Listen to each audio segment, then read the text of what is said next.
Thank you, James, and welcome everyone to our 12th, if I'm correct, London Surgical Symposium. You probably see from the title of the talk, it's about artificial intelligence in surgery, and I think it's going to be quite an interesting debate later.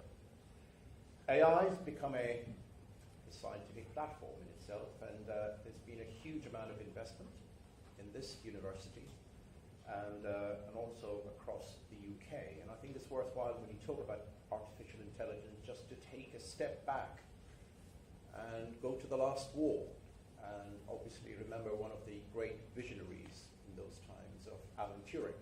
Some of the younger people here probably will remember him seeing the Alan Turing movie from a few years ago, but it's worthwhile remembering that that man's genius is what saved not just this country, but the West from the terrible times of the war and the atrocities across Europe. So there is something behind artificial intelligence, and do remember, he is the person who defined, or at least predicted, that in the year 2000, let me just say what he said, there's a 30% chance of a computer fooling a lay person for 5 minutes. Fooling a layperson for 5 minutes, meaning that not knowing that whatever the response that layperson is getting is through a computer. So don't knock the role of artificial intelligence in surgery, but that's the whole debate today. Also delighted to say that one of our lecturers, Dominic King, who some of you will remember, also worked on a digital application that ended up being acquired by one of the biggest artificial intelligence companies in this country or in the world. That is DeepMind, which is part of Google, and there are some fantastic stuff being done, not in surgical practice, not in surgery itself, but actually in surgical practice in terms of improving the response rates of surgeons when it comes to alerts and mishaps. So, a fantastic topic to choose. I think it's important also to highlight that this is, just to remind some of you who haven't been here before, the London Surgical Symposium started in 2006, so this is the 12th one. We're also, as we've been accustomed in the last few years, hosting the Simpson-Smith Lecture and the award, and that's the 71st Simpson-Smith Lecture. And also we have the privilege of hosting now the 7th Hugh Dudley Memorial Lecture. It's fantastic to see Jeff Glazer here, who's really championed all of this, and it was his leadership that brought that wonderful lecture, remembering one of our previous doyens of surgery in this country into this symposium. It's called London Surgical Symposium. It's not just about Imperial. It actually brings in talent and academic talent from across London and the rest of the UK, so you're going to see a number of different speakers. And I think it's worth also to acknowledge that I happen to be one of these guys who comes and open these things, but I don't do any work towards any of this. And it's George Hanna and James Kinross who really put a huge amount of efforts in organizing this. So we have 3 main lectures. The Hugh Dudley Memorial Lecture is going to be given by Terry Irwin from Belfast Health and Social Care Trust. The title of that lecture is on PowerPoint presentations. It's artificial, it is unintelligent, and lacking imagination. So we're going to hear a lot about the death by PowerPoint, which I hope a lot of the more junior members of the group here will take back in terms of their PowerPoint presentations. The Charles Pannett Lecture is by Professor Brian Davidson, who's a consultant, hepatobiliary and pancreatic, and a transplant surgeon at the Royal Free. And he will be talking about augmented reality imaging in surgery. And then finally, the 71st Simpson-Smith Memorial Lecture is by Mr. Manoj Ramachandran, who's a consultant orthopedic surgeon at Barts Health on artificial intelligence in medical imaging. We're also hosting an interesting debate. The House believes that intraoperative artificial intelligence poses a threat to patient safety. The 2 opposing sides will be represented by the 4, will be Professor John Cox. Against will be Mr. Pablo Garcia Kilroy, and the chair will be Mr. Hatch. So, before I introduce again our today's keynote speaker, who's going to be opening the session this morning, that is Mr. Yuichi Mori, who's an associate professor at Showa University, Northern Yokohama Hospital. He's going to be talking about artificial intelligence for real-time polyp diagnosis and surgical planning for early colorectal cancer. Mr. Mori received his education at Niigata University and completed his gastroenterology fellowship at Showa University. His PhD was awarded in 2013, which examined the efficacy of optical diagnosis for colorectal neoplasms. He's a fairly strong interest in research in computer-aided diagnosis in colonoscopy, and he's published more than 50 articles. For his achievement, he's also received a number of different awards. It's a great pleasure to have you here, sir, and it's a great pleasure to welcome you to open the London Surgical Symposium with the first keynote lecture. So could you please welcome to the stage Mr. Mori.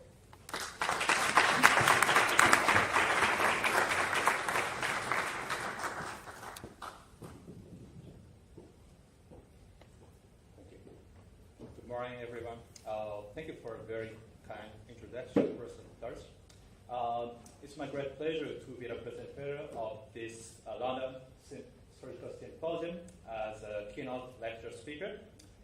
And today, I would like to talk about artificial intelligence for real-time polyp recognition and surgical planning for early gastric cancer, early colorectal cancer. So first of all, could you please lie down, please? Sorry. Thank you. So first of all, I would like to present some video, which is our latest work, automated polyp detection followed by immediate characterization with use of special endoscope. This is a diminutive adenoma. The AI automatically detected the polyp by outputting a yellow color sound, change to NDI mode, and touch the polyp with the tip of the endoscope. Just after pushing the pressure button, you can get an automatic diagnosis of the polyp. This polyp was diagnosed as neoplastic with very high confidence based on the microscopic image of gastric patterns. Next polyp is hyperplastic polyp. The AI system automatically detected the polyp by outputting a yellow color and sound. And immediately after catching the microscopic image of gastric pattern, you can get an endoscopy image. And at the same time, you can get a pathological prediction as well as diagnostic for this lesion. So this is what we do for optical diagnosis. And this one is a diagnosis of invasive cancer, not a polyp. By getting a nuclear image based on microscopic finding, you can get an in vivo analysis of the invasive cancer, which was provided by artificial intelligence technology. So I think as some of you know that there is today is an era of artificial intelligence. Actually, some high-tier journals such as Nature, JAMA, or New England Journal of Medicine are now focusing on AI for medical use. So, what is the hottest area for gastrointestinal endoscopy? According to the previous review article, it is apparently colonoscopy. So today, I prepared a total of 4 topics: automated polyp detection, automated polyp characterization, regulatory approval for AI-assisted medicine, and AI-assisted surgical planning. So first of all, I would like to mention automated polyp detection. So actually, there are some limitations of colonoscopies.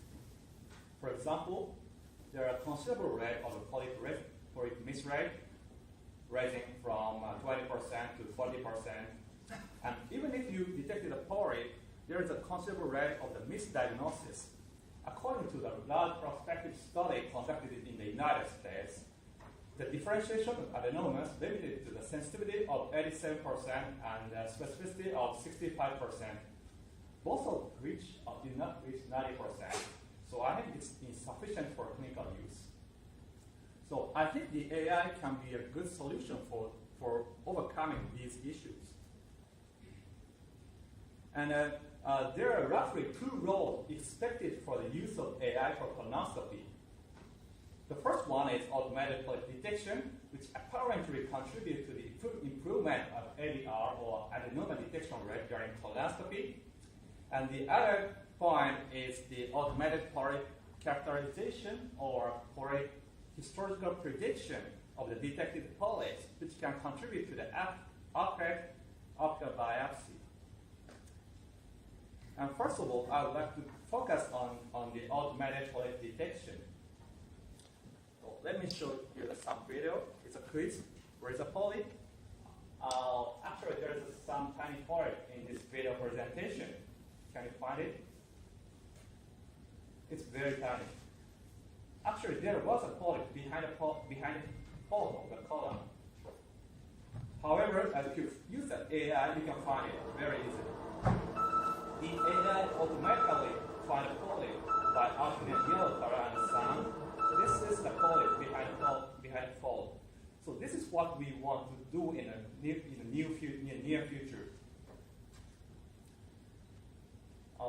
This is the automatic polyp detection, and this technology provides about a sensitivity of over 90% and a specificity of 76%. For constructing this model, we collected over 400,000 image frames, which are all annotated manually.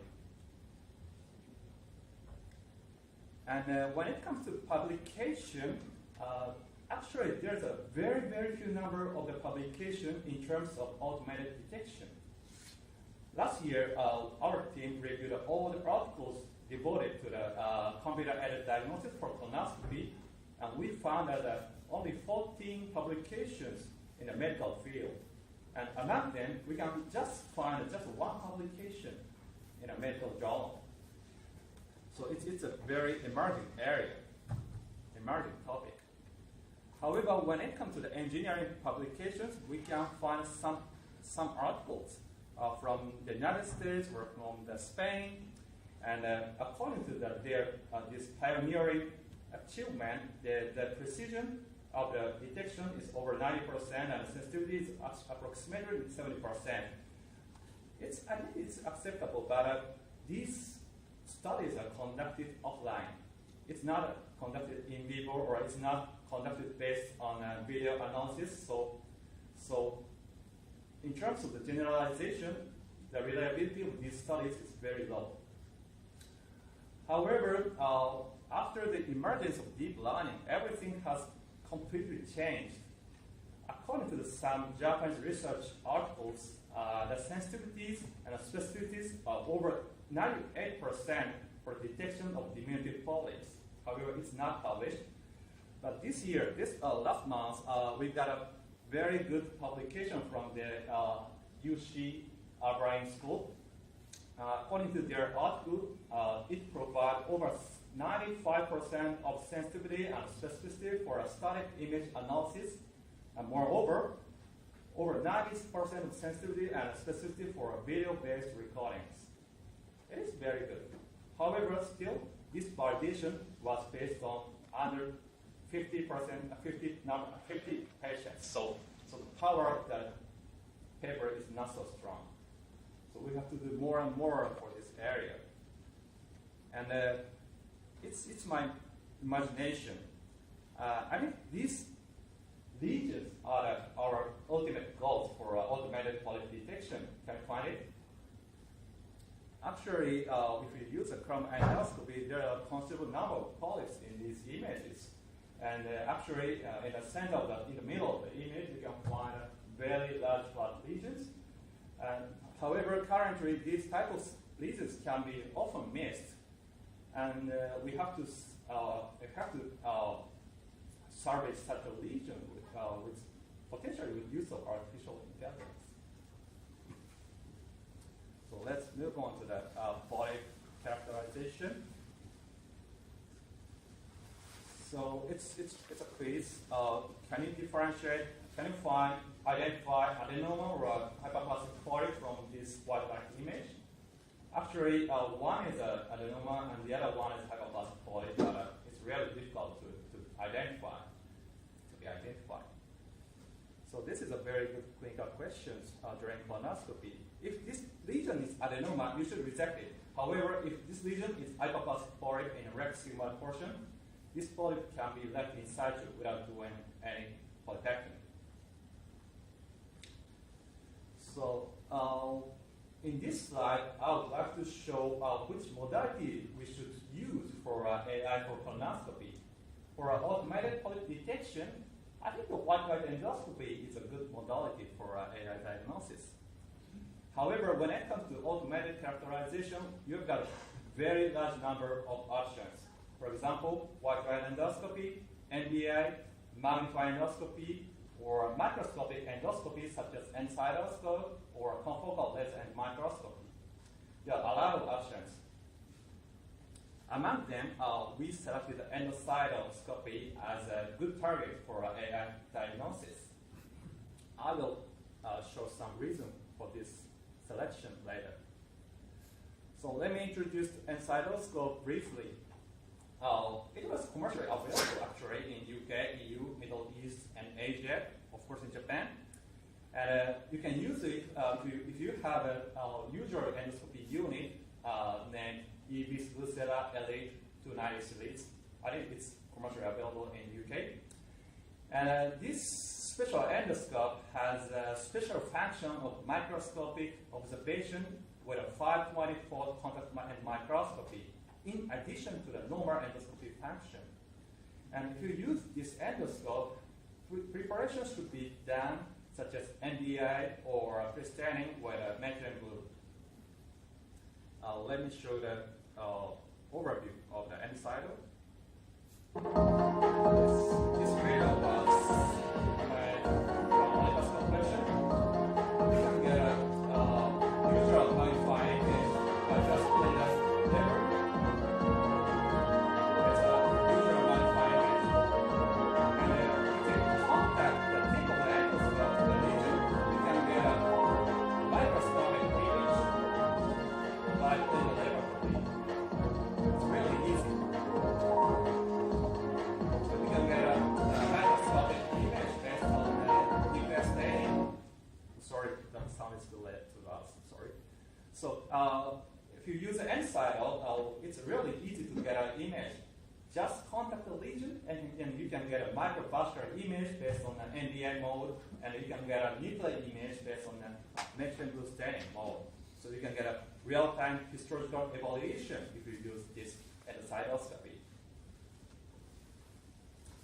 And endocytome provides a very, very similar image to pathological specimens.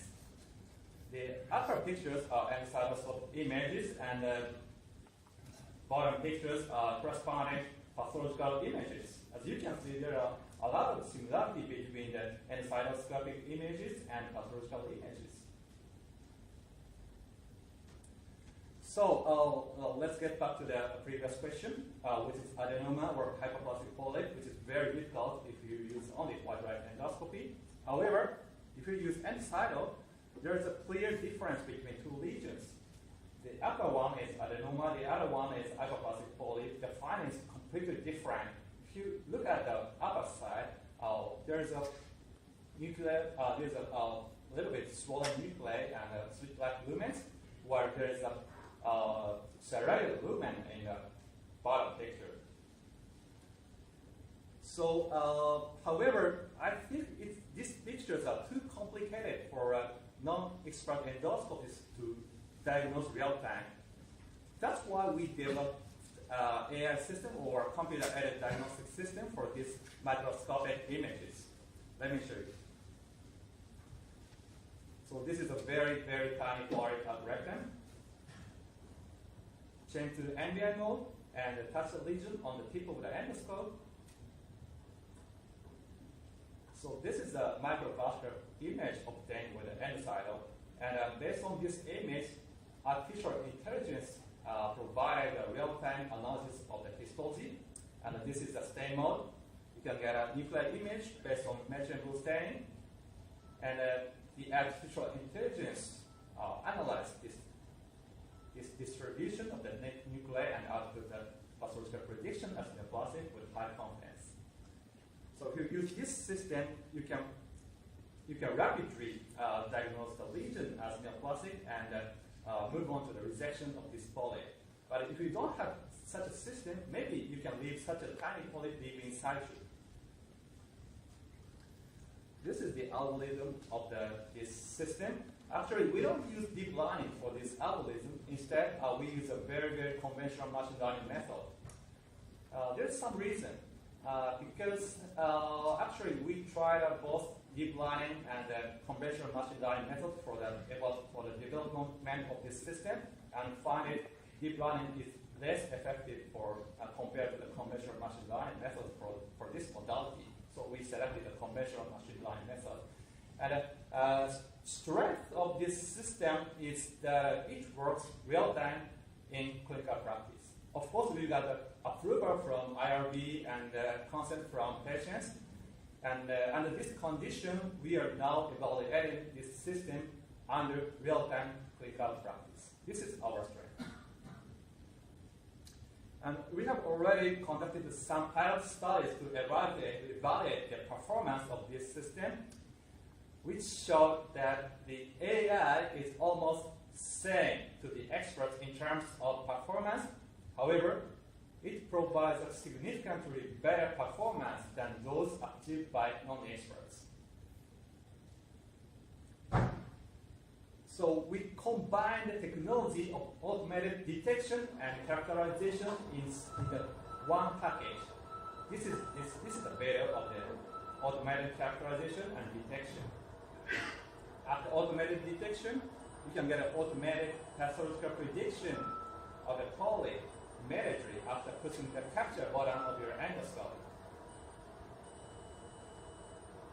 So with this system, maybe this system can contribute to prevent the polyp missing and also misdiagnosis of neoplastic change of tiny polyps. This is very tiny polyps at cecal bottom. And you can get a microvascular image like this, and based on this image, you can get an automatic pathological prediction as neoplastic. So you should retrieve this polyp immediately after diagnosis. Of course, such a research requires a collaborative organization. Actually, we are conducting this research with many partners, including the engineering department and the industrial partners such as Olympus Corporation and other software populations. And in addition, we have got a lot of governmental funds from Japanese government. It's very beautiful. However, when it comes to constructing the machine learning, constructing the AI software, it's not so beautiful. I'd like to talk about this issue. Machine learning basically requires a lot of human power. Rather than the CPU or rather than GPU, it requires a lot of time. Actually, we took about 2 years to annotate millions of the images for making a machine learning algorithm. And please look at 3 types of machine learning, which are supervised learning method, semi-supervised machine learning method, and unsupervised machine learning method. We love the supervised machine learning method because it can provide most accurate performance compared to unsupervised learning. However, when it comes to the workload, supervised machine learning requires a lot, very, very hard work for human beings. That's the point. Making a machine learning is not artificial intelligence. It's very, very manual. So let me review some of the previous publications conducted by other research groups. The pioneer was Germany. They made some AI system for automated diagnosis of MDI-based image. Following the Germany's contribution, some Japanese researchers started to develop the AI system for a magnifying endoscopy. And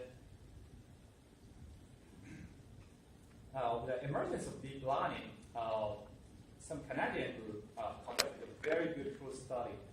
This is a video.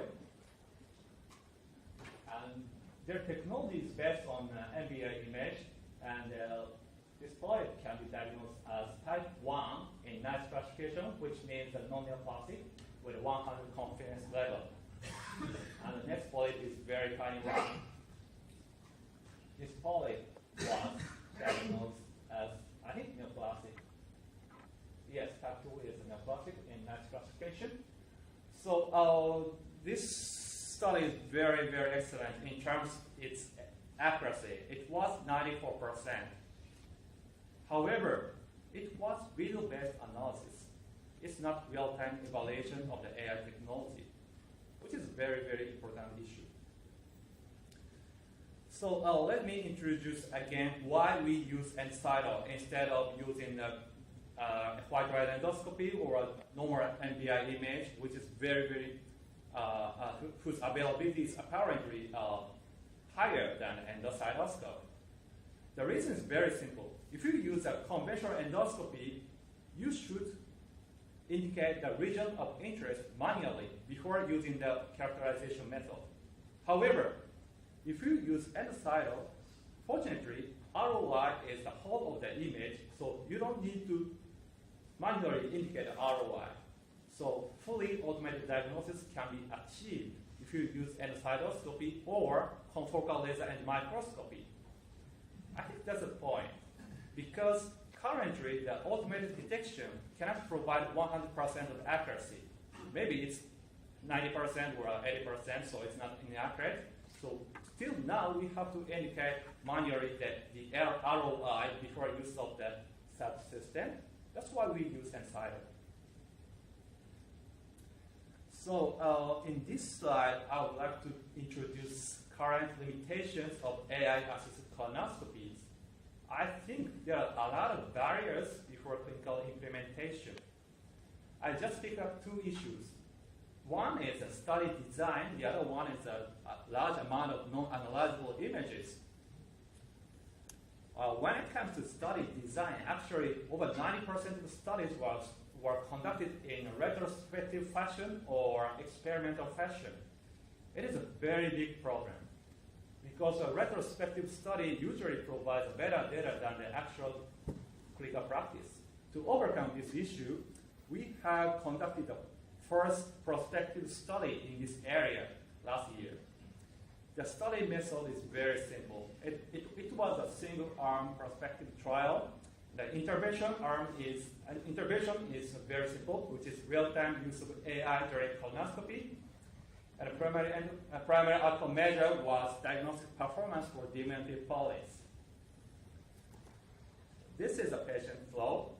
In total, we have included the 791 patients who had a real-time analysis of AI during colonoscopy. And as a result, we could analyze over 400 diminutive polyps real-time with the use of AI. And this is the result of the primary endpoint, which is an NPV, or a negative predictive value for identifying diminutive rectal adenomas, which are very excellent. Over 90% of the NPV can be found in this study.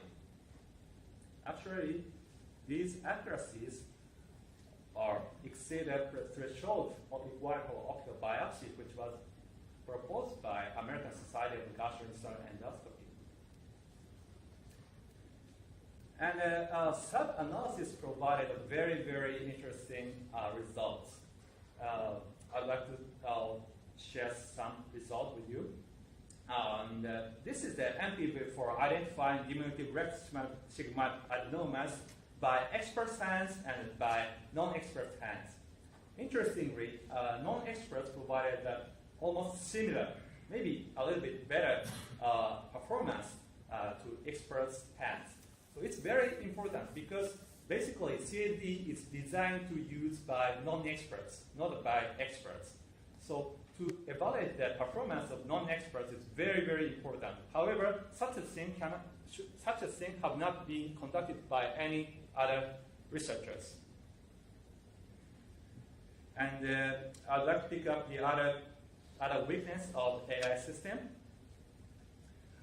Through this prospective study, we found that over 30% of the images could not be analyzed with use of artificial intelligence. So AI is not always perfect. AI has a lot of issues when it comes to clinical use. So we have to pay a lot of attention when you use artificial intelligence. That's my opinion. So I think the following debate, we can find a lot of pros and cons of artificial intelligence, actually from the special perspective of real-time use. It's very important. All you get in news or in publications is based on experimental study, not in vivo study. That's the point. So let's change the topic to the invasive cancer, because this is a surgical forum, and surgeons always focus on cancers rather than polyps. So we have developed an automated diagnostic system for invasive cancers with use of endoscopy.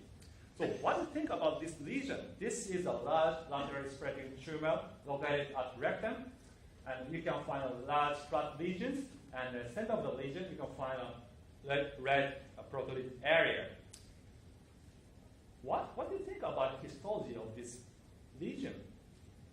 I think this might be adenoma, hybrid adenoma, or it might be an invasive cancer, T1 cancer. I think it's a little bit difficult to correctly predict the histology of this lesion. Actually, I had asked some Japanese experts about this lesion. I think 40% said we will do ESD, endoscopic submucosal dissection for this lesion, and the rest of the doctors said we will send this patient directly to surgeon. So there's some controversial discussion about this lesion. So maybe diagnosis of this type of lesion is very, very important. So let me show you the video. After staining, you got a pathological prediction based on a nuclear image. Actually, this is a surrounding area, and AI provided that this area is adenoma, and this is a center of the lesion. You can get a nuclear image, and based on this image, the AI output this lesion as invasive cancer. So based on this diagnosis, and of course based on expert discussion, we send this patient directly to surgeon.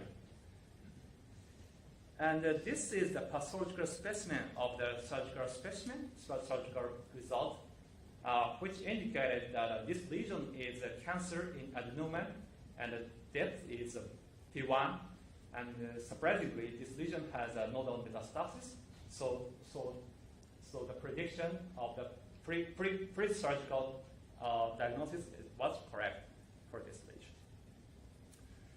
So let's move on to the regulatory approval.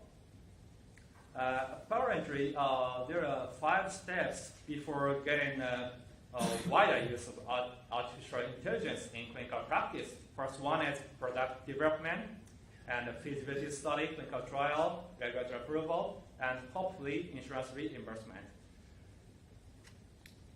And to get a regulatory approval is very, very important issue in the area of AI for colonoscopy, because currently we don't have any commercially available device of this area.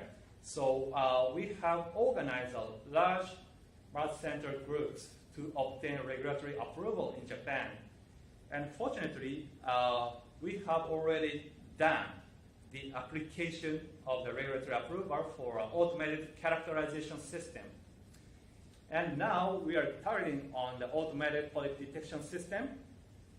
And I think it will require maybe 6 months or 1 year before applying the regulatory approval. And of course, there are a lot of research groups devoted to AI-assisted colonoscopy.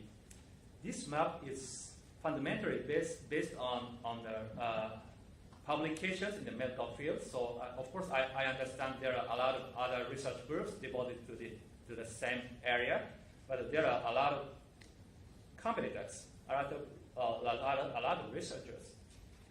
So we thought that collaboration is mandatory to facilitate this area. For this purpose, we organized the international collaborative meeting during every DDW in the United States. We have already conducted 2 times of conferences, and next year we will hold a 3rd conference in San Diego. So please let me know if you want to participate. It's open for everyone. And when it comes to insurance reimbursement, it is very, very important if you want a wider use of AI technology worldwide. And we have got a very good news from Japanese government that they are now planning to add some incentives for the use of AI-assisted medicine in the national insurance system. This is a Japanese governmental policy. So let's move on to the last topic, but it's very offshore. It's very important issue, I think. It's a surgical planning for a T1 cancer. So let me show you some guideline of the Japanese surgical department, surgical society. This is the guideline on the management of T1 cancer after endoscopic resection. We should check the total of 5 pathological points of EMR or ESD specimens. One is a positive vertical margin, the other one contains poor differentiated adenocarcinoma, invasion depth, vascular invasion, and tumor budding. And if there's no factors, you can find no factors in the specimens, you should you can follow up the patient without doing any intervention. However, if you find at least one factor in these risk factors, you should send the patient to the surgery. However, if you follow this guideline, there are a lot of issues, because if you send a patient with a high risk of lymph node metastasis to the surgical department, maybe the patient will receive the surgery, and after that, it will prove that over 90% of the patient has no lymph node metastasis. So current guideline is not so accurate in terms of the prediction of lymph node metastasis. We are now doing some project to overcome this issue with use of artificial intelligence. We are now constructing the AI model to predict the lymph node metastasis of T1 cancers by collecting a lot of data from a patient's background. We collected over 40 factors from the clinical records and pathological specimens and blood tests of the T1 cancer patients, which includes the patient's height, weight, age, sex, tumor size, and pathological specimen data such as the depth of invasion, lymphatic invasion, vascular invasion, etc. And also we've got a lot of data from the pre-operative blood tests such as the CES, CA99, white blood cell, etc., etc. And we validated the machine learning model with use of 100 cases of T1 cancer patients. Let me show you the result of our preliminary data.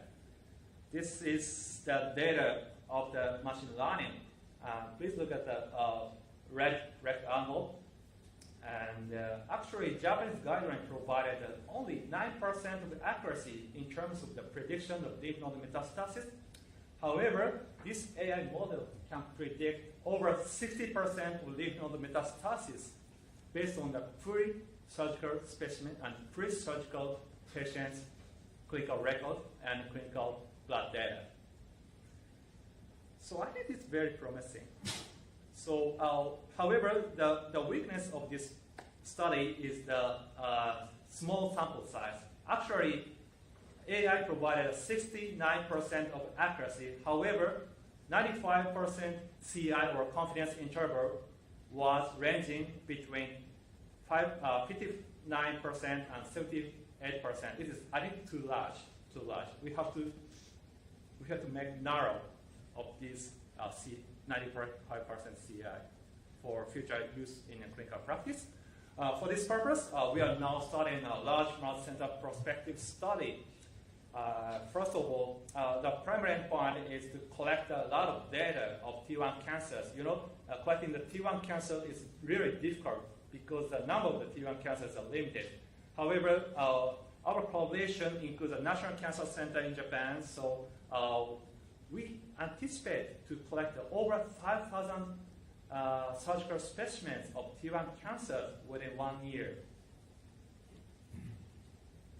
And this is a very, very interesting data.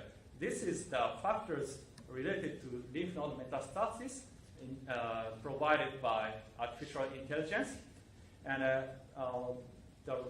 if you look at the red description, it is a very familiar description of the risk factor of the lymph node metastasis, such as vascular invasion, histological feature, or a tumor burden. It's okay. However, the AI provided a very, very interesting relating factor to lymph node metastasis, such as weight, age, sex, or serum bilirubin. It is very, very unfamiliar for us. So, in my opinion, AI has a special function to provide information which cannot be identified with a usual inspection with human eyes. The similar finding can be found in the other research by Professor Keno's group. I think they have a lot of work on mass spectroscopy plus deep learning, and according to their study, they can discriminate the tumor tissue, which is undistinguishable with normal inspection with a human eyes, with human pathologist eyes. So this is a special point, special advantage of AI technology. So ladies and gentlemen, I would like to conclude my presentation by referring just one sentence. I think AI-assisted colonoscopy is no longer a dream. Thank you for your very kind attention.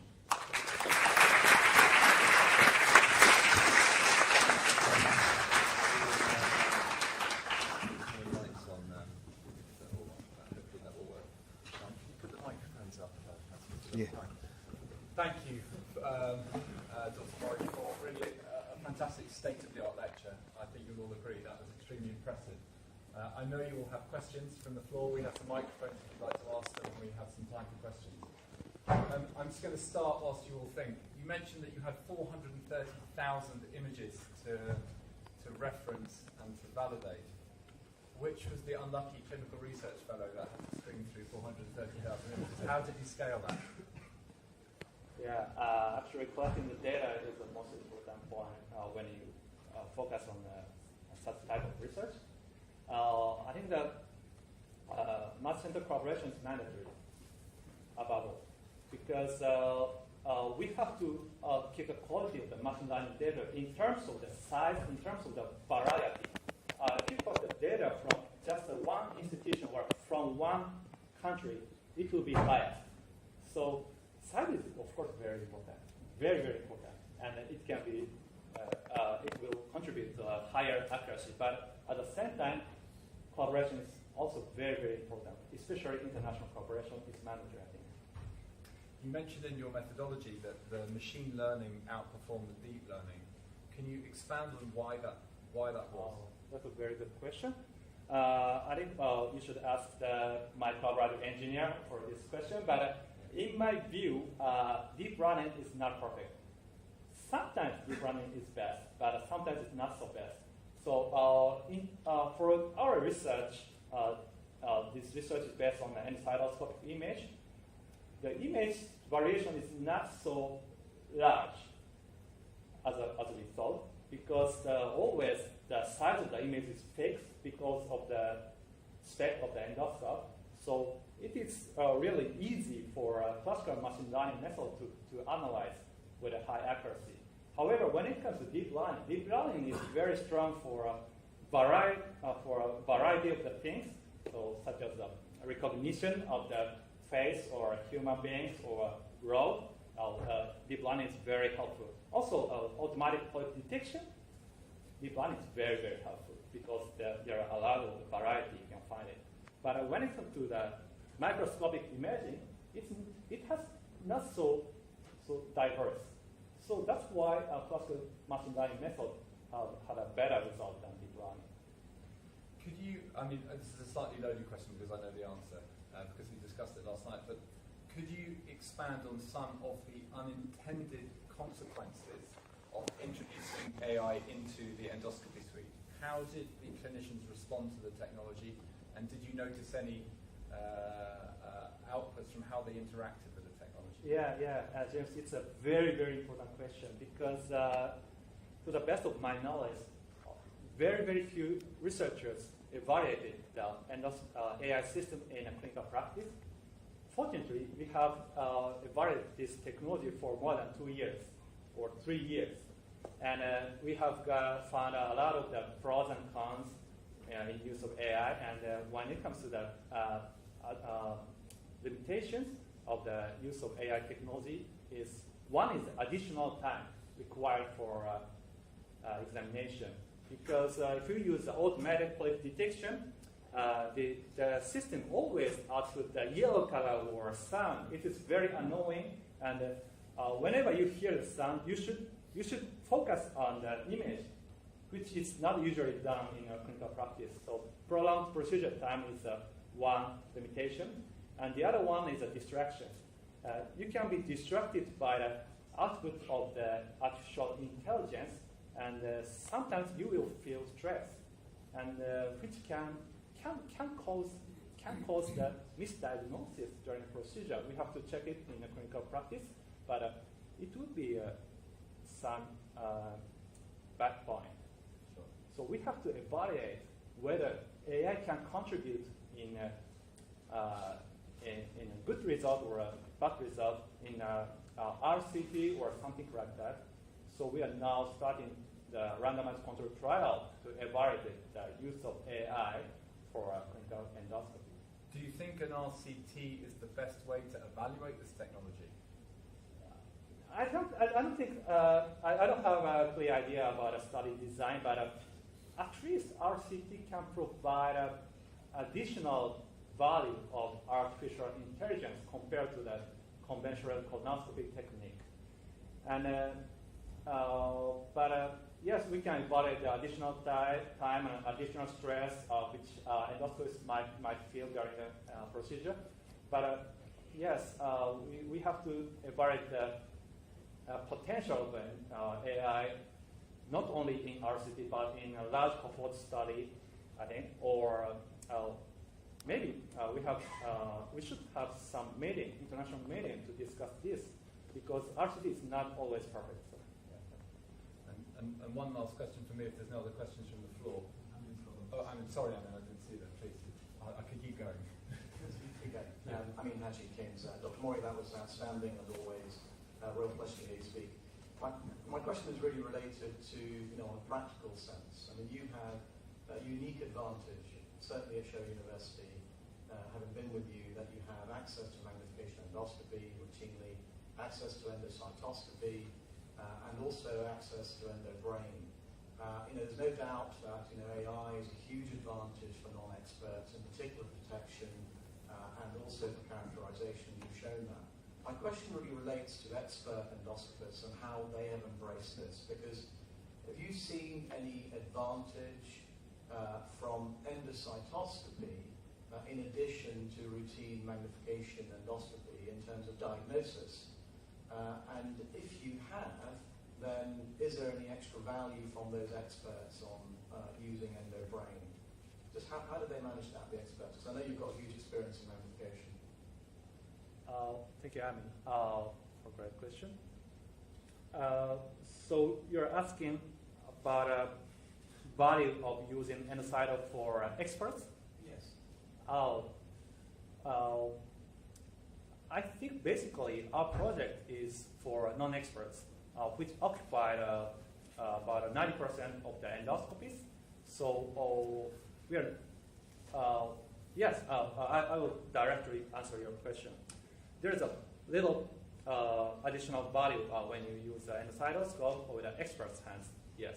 But there's a lot of additional value for non-experts if they use NSIDO combined with artificial intelligence. So my main target is not experts, but non-experts. Thank you. Thank you. And no other questions. So, well, with that, really, all that's left for me to do is to say thank you so much for coming so far, all the way from Tokyo. We are extremely grateful. If you could show your appreciation.